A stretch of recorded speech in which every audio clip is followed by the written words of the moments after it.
44 indagati dalla Procura di Padova per lo scandalo delle mazzette per i servizi di preparazione delle salme, coinvolti 16 operatori sociosanitari e 15 imprese di onoranze funebri. Il passaggio di soldi filmato anche in obitorio. Marghera sotto shock per la tragedia di Nicola Simion, l'architetto trentenne, precipitato da 70 metri dopo un'escursione in montagna in Friuli. Il giovane era molto conosciuto. Fa discutere la vicenda di un malato di sclerosi multipla trevigiano che chiede aiuto alla politica. Mi sento abbandonato, dice ai microfoni di Antenna 3. Se continua così sono pronto ad andare a morire in Svizzera. 70enne trevigiana muore 3 giorni dopo che l'ospedale di Oderzo le aveva stoppato il ricovero dopo una serie di esami che avevano dato esito negativo. La procura apre un'inchiesta. Pordenonese di 37 anni condannato a 20 mesi di reclusione aveva preteso da una giovane della Riviera del Brenta foto e video hot in cambio di lavoro. Sono i vicentini in Veneto a guidare la classifica degli espatri degli ultimi mesi, lo dice il rapporto Italiani nel mondo della Fondazione Migrantes, quasi 4.600 cittadini iberici in fuga dall'Italia. Imbrattano la statua di Don Bosco a Vigonza dopo una serata alcolica. 3 amici pentiti hanno chiesto scusa al parroco e hanno pulito la scultura. Spettatori di Antenna 3, buongiorno, ben ritrovati. La prima edizione dei nostri telegiornali che si apre, come avete visto e sentito dai titoli, con un'inchiesta destinata a far discutere molto, l'inchiesta della Procura di Padova sull'ampio, vasto giro di mazzette all'obitorio di Padova per i servizi di preparazione delle salme. L'indagine della Procura che coinvolge più di 40 persone. 44 persone indagate, 28 titolari di 15 imprese di onoranze funebri tra Padova e provincia e 16 operatori sanitari addetti all'obitorio. È il risultato delle indagini della squadra di polizia giudiziaria di Padova in quella che qualcuno ha già ribattezzato la Tangentopoli dei morti. A carico degli indagati l'accusa è di avere messo in piedi un sistema corruttivo che tra il 2014 e il 2015 sarebbe stato attivato in circa una quarantina di casi. Ai parenti veniva proposto di evitare il pagamento degli 80 euro di tariffa della prestazione di servizio obitoriale, vale a dire la preparazione e vestizione del defunto in vista del funerale, dichiarando la conformità delle salme in cambio di una mancia per i servizi che poi venivano effettivamente svolti. Gli indagati sono stati intercettati telefonicamente, in alcuni casi anche filmati, mentre intascavano o pagavano le tangenti. I reati contestati sono concorso in corruzione per atto contrario ai doveri d'ufficio, falso ideologico e truffa ai danni dell'ospedale. Secondo l'accusa si sarebbe creato un giro d'affari in grado di far guadagnare ad ogni addetto all'obitorio tra i 4 e i 5.000 euro all'anno e provocare un sensibile danno economico all'azienda sanitaria padovana. Allora la vicenda è terribile perché c'è la truffa, ma c'è anche l'ombra terribile dello sciacallaggio. Perché? Perché i carabinieri di Venezia, del gruppo catturante del nucleo investigativo della provincia di Venezia, hanno arrestato un 57enne di Martelago, un truffatore seriale, e tra le sue vittime c'è anche un agricoltore 40enne trevigiano che fu raggirato facendogli credere che avrebbe potuto rifarsi la casa distrutta dalla tromba d'aria di Vallà di Riese, lo ricorderete, nel Trevigiano, e in realtà all'uomo furono sottratti almeno 60.000 euro. Dunque quest'uomo, il 57enne, è stato arrestato, pendeva su di lui un ordine di carcerazione della Procura di Treviso, doveva scontare la pena di 3 anni per 3 episodi precedenti di truffa aggravata ed altri reati commessi nelle province di Venezia e Treviso tra il 2007 e il 2014. Il 40enne trevigiano, raggirato dopo la tromba d'aria, si trovò con i conti svuotati perché con identici stratagemmi è stato convinto a sottoscrivere mutui con beneficiari alcuni degli imputati per diventare milionario addirittura coltivando fragole, quindi fu raggirato più di una volta. L'uomo che è stato arrestato ha trascorso gli ultimi mesi ospite di un amico nelle zone terremotate delle Marche, dove pare avesse intenzione di costituire una società unitamente a un altro soggetto del Padovano, un altro soggetto veneto. Dunque è stato arrestato questo truffatore. Maggiori dettagli poi di questa vicenda questa sera nei nostri telegiornali, a partire dal telegiornale del Veneto. E adesso la tragedia che ha scosso il Veneto, Venezia, soprattutto Marghera, quella del giovane architetto originario di Marghera precipitato durante un'escursione sulle montagne friulane.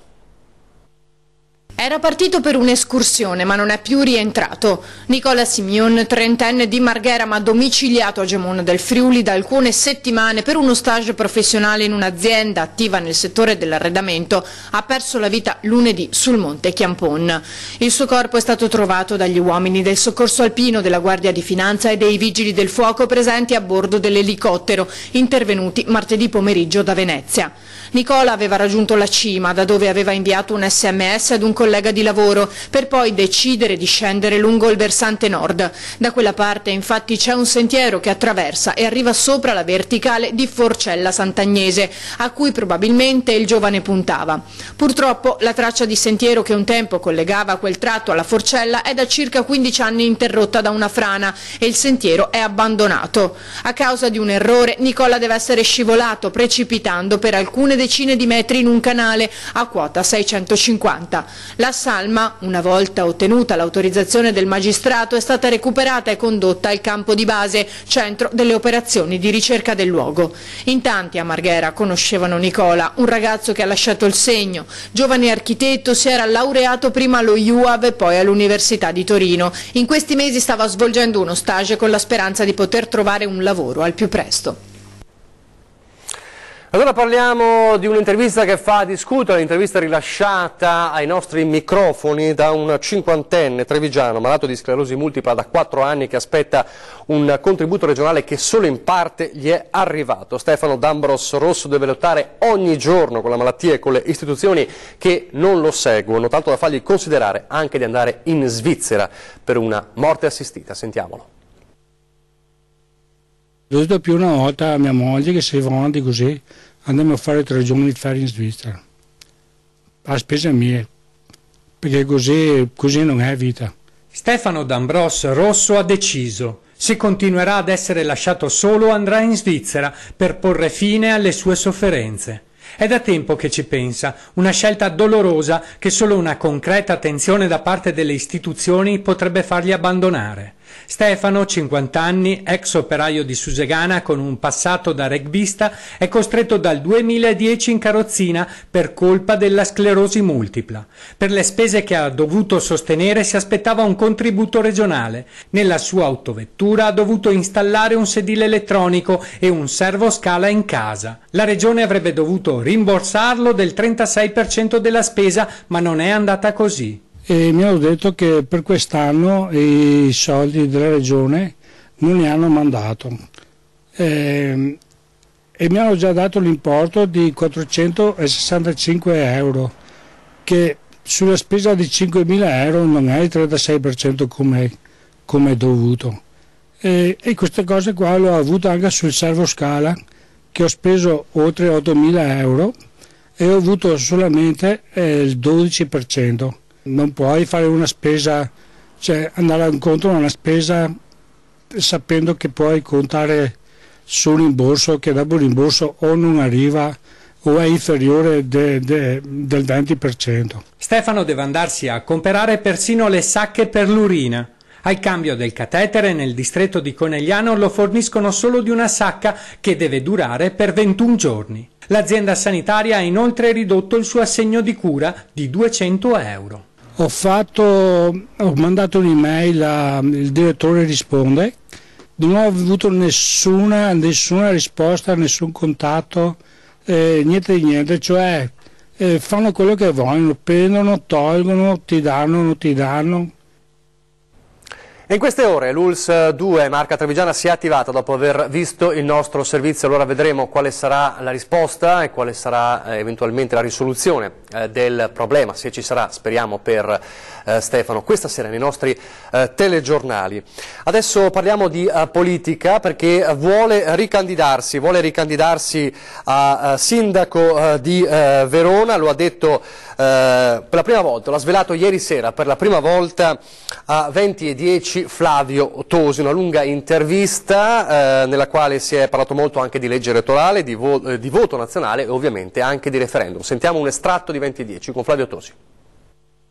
Non bisogna ingenerare appunto caos, bisogna dire esattamente, la Lombardia, devo dire, Maroni è stato molto preciso e rigoroso, sia nel quesito, perché nel quesito lombardo c'è scritto che è nell'ambito della Costituzione, quindi diciamo dà una cornice più netta, e anche nel comunicare, perché appunto invece qua in Veneto si è giocato un po', siccome c'è dell'indipendentismo e secessionismo più forte che non in Lombardia, e qua si è giocato un po' lasciando che questo vada avanti, ma si rischia che sia un boomerang, perché appunto magari qualcuno dice beh, se rischiamo la Catalogna allora non andiamo a votare. È chiaro che qualcuno dice beh, devi farlo magari un po' più distante dalla campagna elettorale. Secondo lei è un trampolino di lancio?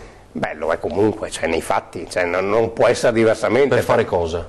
Ma allora, per fare cosa? Sicuramente per la Lega, perché nel momento in cui questo referendum è un messaggio tipicamente leghista, ma ripeto, io sono prissi per quello, perché comunque è conforme a quella che è la mia idea di autonomia e di federalismo, e quindi è chiaro che è più una campagna leghista, e ripeto, Maroni è stato più sobrio e istituzionale, Zaia ha lasciato che la Lega in Veneto ci montasse sopra parecchio. Dire che potremmo diventare come Trento e Bolzano e quindi trattenere il 90% delle tasse non è vero, perché è diverso il percorso. Trento e Bolzano si tengono il 90% delle tasse perché c'è il loro statuto che è stato a rango costituzionale, a trattati internazionali, e il loro 90% che si tengono non è commisurato alle deleghe che hanno. Trento e Bolzano si tengono il 90% delle tasse a prescindere dalle deleghe che hanno. Così è scritto. Mentre invece da noi funziona diversamente. Tu adesso, per dire, l'università è una delle grandi materie ed è comunque bene portarsela a casa, perché non perché porti a casa più soldi e poi spiego il tema, ma perché la gestisci te, cioè non devi andare a chiedere a Roma se fare una facoltà in più, se fare il numero chiuso, se non fare il numero chiuso. Qua. Te la decidi te autonomamente. Torniamo a parlare di inchieste, torniamo nella Marca trevigiana, ancora sanità trevigiana nel Merino, dopo che la Procura ha aperto un'inchiesta sulla vicenda di un'anziana trevigiana deceduta 3 giorni dopo essere stata dimessa dal pronto soccorso di Oderzo. Verrà eseguita nelle prossime ore l'autopsia sul corpo di un'anziana settantenne deceduta venerdì scorso. La donna si era recata dal suo medico di base lamentando problemi respiratori. Il dottore le aveva rilasciato una lettera per il ricovero in ospedale. Arrivata nel nosocomio di Oderzo, la pensionata era stata sottoposta a vari accertamenti che avevano dato esito negativo. Per questo era stato deciso di dimetterla, nonostante le proteste del figlio che era con lei. Dopo 3 giorni, però, il tragico epilogo, l'anziana si è sentita male ed è morta. I familiari hanno immediatamente sporto denuncia contro l'ospedale Pitergino e il medico che aveva preso in cura la donna. Il sostituto procuratore Francesca Torri ha aperto un fascicolo per omicidio colposo. Una prima risposta potrà arrivare dall'esame autoptico che potrà chiarire le cause della morte. Emergono nuovi dettagli sulla morte del detenuto 61enne trovato senza vita sotto una pila di legna nel novembre 2015 all'interno del centro Oasi dei Padri Mercedari. Siamo nel Padovano. Emergono nuovi elementi sul movente dell'omicidio di Antonio Floris. Dietro la morte del detenuto sardo, trovato senza vita il 6 novembre del 2015, sotto una catasta di legna all'interno del centro Oasi dei Padri Mercedari, ci sarebbero droga e soldi.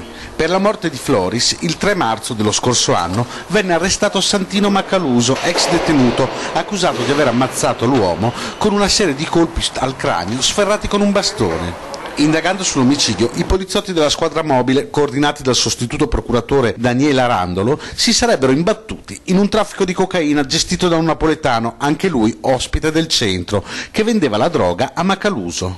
L'uomo era un frequente consumatore di cocaina e chiedeva spesso il denaro alla vittima, che quel giorno di novembre però si sarebbe rifiutato di darglieli, scatenando il diverbio che si sarebbe poi trasformato in omicidio. Se vuoi lavorare, voglio le tue foto hard e anche dei video. Per questo ricatto insistente e continuato un uomo, un friulano di Pordenone, è stato condannato. La vittima è una ragazza della Riviera del Brenta. Un 37enne di Sacile in provincia di Pordenone è stato condannato per tentata violenza sessuale a 20 anni di reclusione. Si è conclusa così la brutta storia che ha coinvolto suo malgrado una giovane donna della Riviera del Brenta che 2 anni fa su un portale online pubblicò un annuncio di domanda di lavoro. Gli rispose l'uomo di 37 anni che le propose un posto da segretaria d'azienda solo previo invio di foto anche sexy, a cui si aggiunse la richiesta di un video hot. La giovane, pur di ottenere il posto, si sottomise al volere dell'offerente fino a quando l'uomo alzò la posta e alla richiesta di un video con un vero e proprio rapporto orale aggiunse la minaccia di pubblicare gli scatti osé su Facebook e di inviarli al fidanzato. L'aspirante segretaria si arrese e denunciò i fatti all'autorità giudiziaria. In questi giorni il processo è giunto alle battute finali e a nulla è valsa la difesa dell'imputato mirata a fare leva sull'assenza di una reale minaccia nei confronti della ragazza. I giudici hanno condannato il pordenonese a 1 anno e 8 mesi di reclusione e al risarcimento di 3.000 euro. Un marocchino di 48 anni, domiciliato nel milanese, è stato arrestato dai carabinieri di Villafranca di Verona perché è trovato in possesso di circa 10 kg di hashish suddivisi in 20 panetti. La droga è stata scoperta nel corso di un controllo del territorio all'uscita del casello autostradale di Somma Campagna. All'atto del controllo dell'auto il conducente ha iniziato a manifestare un certo nervosismo, tanto che i militari si sono insospettiti e hanno eseguito un accurato controllo del mezzo, rinvenendo occultati all'interno di un borsone i 20 panetti di hashish. L'uomo è stato arrestato e portato in carcere. Ed è iniziato ieri il processo nei confronti di un 65enne trevigiano accusato di stalking nei confronti dell'ex moglie e del nuovo compagno, arrivato a qualsiasi tipo di gesto. Insulti scritti con la vernice, auto imbrattata con escrementi e poi sms e mail di insulti. Così un 65enne trevigiano, secondo l'accusa, avrebbe perseguitato l'ex moglie e il nuovo compagno di lei. Per l'uomo accusato di stalking ieri è iniziato il processo e proprio durante la prima udienza l'ex compagna ha raccontato come negli ultimi anni, da quando i due si erano separati, fossero iniziati questi atti. All'origine del comportamento dell'uomo ci sarebbe stata proprio la fine del matrimonio e l'assegnazione a lei della casa coniugale, una situazione alla quale il 65enne non si sarebbe rassegnato. È così che sono iniziate a comparire scritte diffamatorie, mentre il nuovo compagno della donna è diventato bersaglio di messaggi e mail di insulti. Episodi diventati talmente numerosi da spingere i due a denunciare il 65enne. Dopo la prima udienza di ieri si tornerà in tribunale a settembre. Torniamo a parlare adesso di banche, delle vittime delle banche, delle ex banche popolari. Sappiamo la loro battaglia continua, ci sono stati anche degli incontri importanti a Roma con aperture del governo, ma nel prossimo servizio vi diamo qual è l'identikit dei truffati delle banche. Sono artigiani ma soprattutto pensionati, hanno perduto dai 50 ai 100.000 euro e sono accusati di ingenuità dalla famiglia. È il profilo del truffato dalle popolari. A loro soprattutto va l'aiuto delle associazioni che stanno seguendo l'affaire banche popolari. Hanno il problema sia di non avere i soldi e sia che sono stati abbandonati dalla stessa famiglia, perché magari la famiglia dà delle colpe che non hanno sicuramente i genitori o i nonni. Considerate le malattie improvvise, per non parlare dei gesti estremi che purtroppo la cronaca ha dovuto raccontare, la vicinanza alle famiglie e alle persone è fondamentale. L'importante è stare vicino a queste persone, a questi artigiani, imprenditori. Invito sempre tutti a chiamare il numero verde della regione 800 33 43 43 che è il servizio inoltre.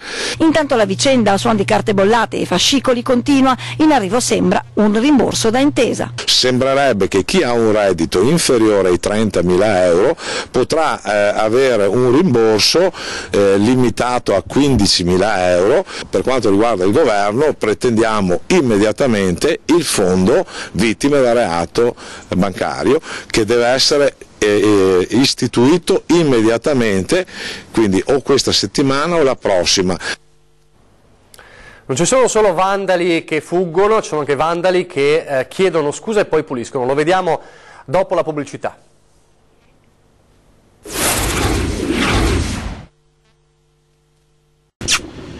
Rieccoci in studio, prima edizione dei nostri telegiornali. Andiamo a Vegonza allora da tre giovani, tre amici che hanno prima imbrattato la statua di Don Bosco e poi si sono pentiti e l'hanno pulita.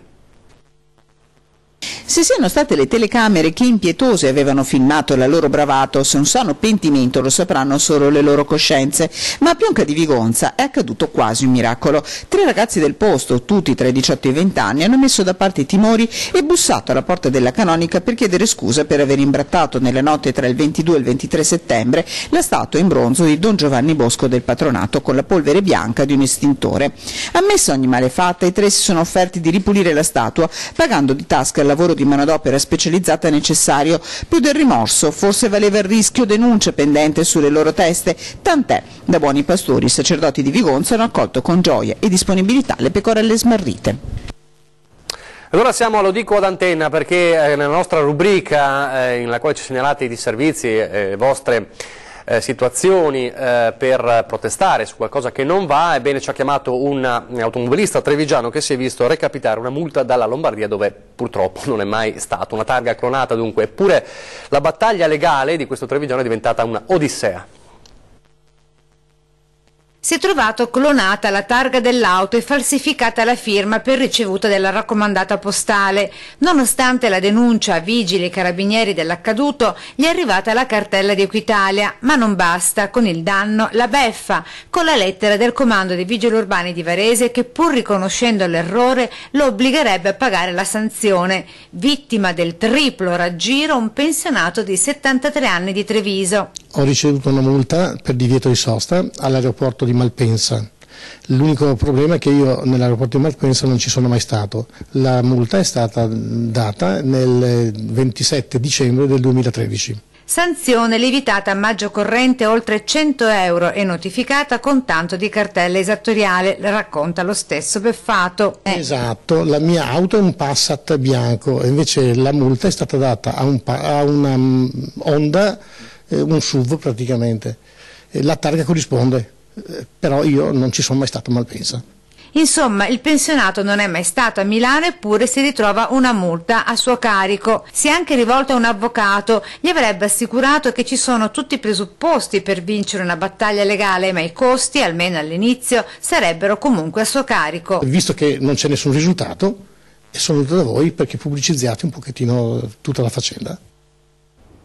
E noi cercheremo anche allora di risolvere questa situazione e chiederemo a chi di dovere di questa odissea, di questa situazione. Lo possiamo fare anche per altre situazioni, dovete soltanto segnalarcele come con i 3 sistemi consueti, con la mail a redazione @antena3.it, con un messaggio vocale alla segreteria telefonica 0422 023 0898 oppure 351 175 5340, come vedete in sovraimpressione, per un sms o un WhatsApp. Adesso un triste primato per la provincia di Vicenza è quello della fuga dei cervelli, fuga all'estero. La chiamano fuga di cervelli, ma va da sé che con la testa se ne va dal collo in giù un'intera generazione. Su 5 milioni di italiani che scelgono di vivere all'estero, i veneti con 390.000 emigrati sono secondi solo alla Lombardia e i vicentini a nord-est sono la maggior parte, addirittura 80.000, con un aumento del 15,4% in un anno. Lo certifica la Fondazione Migrantes. Da Vicenza c'è una media di 12 partenze al giorno con destinazione soprattutto Europa e America. Ovviamente sono migranti che nei paesi dove vanno portano intelligenza, cultura, preparazione, una costosa formazione sostenuta in Italia e che andrà ad arricchire il PIL dei paesi stranieri, dove i nostri migranti saranno davvero una risorsa, perché lavoreranno, si pagheranno vitto e alloggio e se non ce la faranno dovranno tornare in patria. C'è chi fugge, c'è chi va via, c'è chi arriva e sono i turisti, tanti turisti del Veneto, soprattutto a Venezia, nuove entrate in arrivo per le casse di Ca' Farsetti, per il Comune di Venezia, dalla rimodulazione della tassa di soggiorno che è aumentata per gli appartamenti turistici. Allora c'è l'appello delle associazioni e quei soldi si usino per la residenza. Aumenta la tassa di soggiorno per gli appartamenti turistici. Dal 2018 al posto dell'attuale €1,50 i turisti che scelgono di dormire in appartamento dovranno pagare dai 2 ai 5 euro al giorno a seconda del prestigio dell'immobile. Una modifica che risponde a esigenze di equità, spiega l'assessore comunale Michele Zuin, e che porterà circa 1 milione in più nelle casse del comune. Favorevoli all'aumento i militanti delle diverse associazioni cittadine a difesa della residenza. Ma questo nuovo gettito, chiedono, deve essere speso per ristrutturare le case pubbliche di proprietà comunale. Una parte di questi milioni di euro devono andare assolutamente a favore della residenzialità, e che è una priorità molto di più di di dove vanno a finire i soldi della tassa di soggiorno attualmente, l'ufficio del cerimoniale, i boschi di Mestre, per carità sì, ok, ma la priorità è la residenzialità, le case per i veneziani.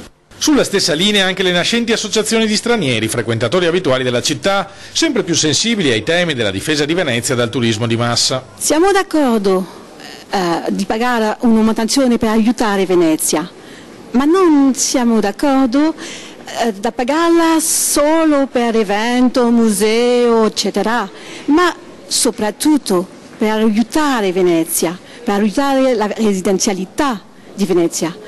Noi stranieri non vogliono essere i distruttori di questa città che amiamo, vogliamo aiutarla. Ed ora lo sport, restiamo a Venezia con l'Umana Reyer che stavolta dopo 3 supplementari vede arrivare una sconfitta. Altro arrivo in volata e altra fatica supplementare per l'Umana Reyer che però stavolta si deve arrendere. Ieri sera la EK ha espugnato il Taliercio 101-103. Senza Tonut e Cerella la squadra parte comunque avanti e dopo un botta e risposta iniziale i punti di vantaggio sono 6 fino alla tripla di Bramos che ridà ossigeno agli oro granata. La partita procede ad elastico con belle giocate che suonano la carica. In avvio di ultimo quarto c'è grande precisione al tiro su entrambi i fronti ma la Reyer non riesce a distanziare la EK in una partita che vede parecchi contatti al limite non sanzionati in campo. Sul 101-101 la schiacciata della vittoria è quella di James per la EK a -2 visto che il tentativo finale di Johnson da oltre metà campo sul 101-103 si spegne sul ferro. Abbiamo giocato una partita molto solida con una squadra di grande qualità che aveva bisogno di riscattarsi, ha detto coach De Raffaele. La squadra ha avuto voglia di rientrare, di non mollare, ma non è andata bene. Non ho nulla da recriminare, ha chiarito De Raffaele che con i suoi giocatori esaminerà gli errori dell'incontro. Sarebbe stato lo stesso in caso di vittoria, certo, magari con un umore diverso. Siamo in chiusura, vi ricordo gli appuntamenti della programmazione, fra pochissimo, subito dopo di noi, ore 13, politica e tanti temi sul piatto con Stefano Marcon, presidente della provincia di Treviso, e Enzo De Biasi, comitato Riscossa Civica Veneta contro il referendum farlocco, quindi si parlerà anche di referendum. Questa sera 20:10, una puntata da non perdere con ospite Paolo Costa, l'ex sindaco di Venezia e presidente dell'autorità portuale di Venezia. È davvero tutto, vi lascio le previsioni del tempo, grazie per averci seguito e arrivederci.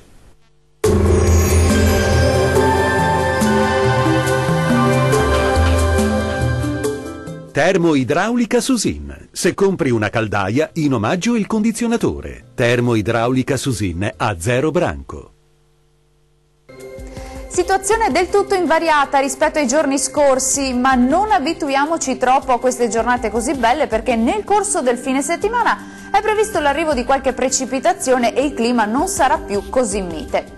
Vediamo il dettaglio. Sul Veneto nubi sparse più diffuse quest'oggi e le solite nebbie mattutine sulle pianure, soprattutto su quelle centro-orientali, ma sempre in un contesto di ampio soleggiamento. Diamo uno sguardo anche alle temperature, le massime saranno comprese tra i 18 e i 21 gradi, valori minimi tra 8 e 11 gradi circa. Spostiamoci ora a vedere che tempo farà sul Friuli Venezia Giulia.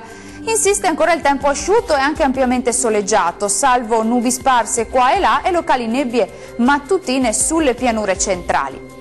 Le temperature massime saranno comprese tra i 17 e i 22 gradi, valori minimi attesi sugli 11-13 gradi circa. Raggiungiamo infine il Trentino Alto Adige, sole splendente, bel tempo soleggiato ovunque con assenza assoluta di nubi. Vediamo le temperature, le massime saranno attese tra i 23 e i 26 gradi, minime sugli 8-9 gradi circa. Il mare sarà da calmo a quasi calmo sulle coste, poco mosso al largo, i venti deboli da sud-est sulle zone costiere e moderati al largo. Dal meteo di Antenna 3 per ora è tutto, grazie per l'attenzione, arrivederci.